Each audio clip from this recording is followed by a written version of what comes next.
Hi అండి, అందరు ఎలా ఉన్నారు? ఇవాళ వీడియో వచ్చేసి చికెన్ పకోడా ఎలా చేయాలో చూద్దాము. ఓకేనా? ఓకే.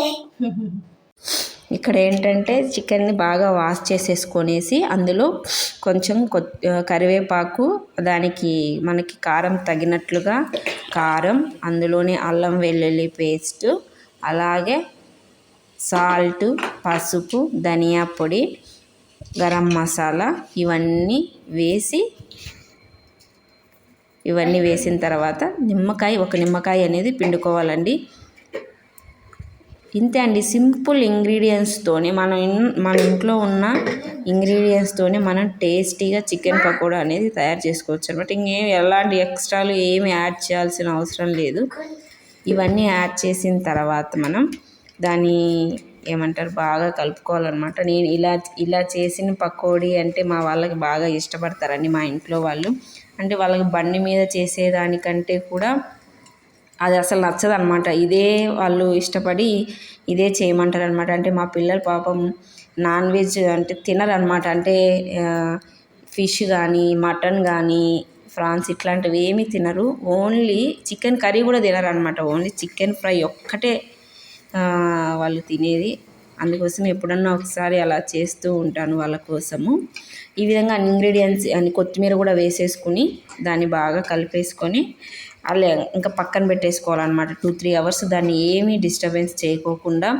అంటే నేను ఇందులో ఎలాంటి శనగపిండి కానీ, మైదా కానీ, కార్న్ఫ్లోర్ కానీ ఇట్లాంటివి ఏమీ యాడ్ చేయలేదన్నమాట. ఓన్లీ నేను ఒకే ఇంగ్రీడియంట్ని యూస్ చేసేసి చికెన్ పకోడా చేస్తానండి. చాలా టేస్టీగా ఉంటుంది అనమాట. ఇక్కడ ఏంటంటే నేను చికెన్ని చిన్న చిన్న ముక్కలుగా కట్ చేసుకుంటాను అనమాట. ఎందుకంటే చిన్న చిన్న ముక్కలుగా కట్ చేసుకున్నప్పుడే మనం వేసినవన్నీ ఆ చికెన్కి బాగా పడతాయి అనమాట. అంటే ఫ్లేవర్ బాగుంటుంది చిన్న చిన్న ముక్కలు తీసుకున్నప్పుడు. ఇందులో నేను ఒక్కటే అండి యూస్ చేసేది, అది బియ్యం పిండి ఒక్కటే. మీరు కావాలంటే కొంచెం శనగపిండి కూడా వాడచ్చు, కానీ నేనైతే వాడట్లేదు. అది ఎలా ఉండాలంటే ఆ బియ్యపిండి వేసినప్పుడు డ్రైగా ఉండాలండి. అంటే మనం ముద్దగా ఉంటుంది కదా, అలా వేయకూడదు అనమాట. అంటే ఎలాంటి వాటర్ ఇట్లాంటివి ఏమీ యాడ్ చేయకూడదు. దానికి ఎంత బియ్యపిండి అయితే పడుతుందో, అంటే నాకు 4 టేబుల్ స్పూన్ అయితే పట్టిందండి ఆ చికెన్కి.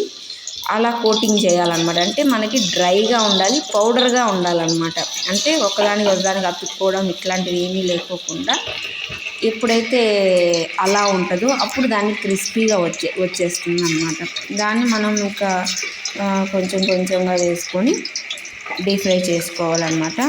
ఇంకొకటి ఏంటి అంటే ప్రీవియస్ వీడియో పెట్టాను కదండి నేను, నా దగ్గర ఉన్న పాతది నెక్లెస్ అమ్మేసి కొత్తది తీసుకున్నాను అని దాని గురించి ఫుల్ వీడియో అనేది చేశాను కదా. అందులో ఏంటంటే పాతది నేను అమ్మేసినది, నేను ఏం అమ్మేశాను అనేసి ఆ ఫోటో అనేది నేను పెట్టలేదన్నమాట. కొందరు అడిగారు, కమెంట్లో అడిగారనమాట. అందుకోసమే వాళ్ళ కోసం లాస్ట్లో నేను ఏదైతే పాతది నెక్లెస్ అమ్మానో అది నేను లాస్ట్ వరకు చూస్తే అక్కడ నేను చూపిస్తాను అనమాట. అంటే ఏది అమ్మేసి నేను ఇది తీసుకోవాల్సి వచ్చిందో అక్కడ చూపిస్తాను. అలాగే ఎంత వేస్టేజ్ పడింది ఏంటి అని కూడా అడిగారు, అది కూడా నేను లాస్ట్లో చెప్తానమాట. ఇక్కడ ఏంటంటే ఇట్లా బాగా గోల్డ్ కలర్ వచ్చేంత వరకు వాటిని డీప్ ఫ్రై చేసుకోవాలన్నమాట.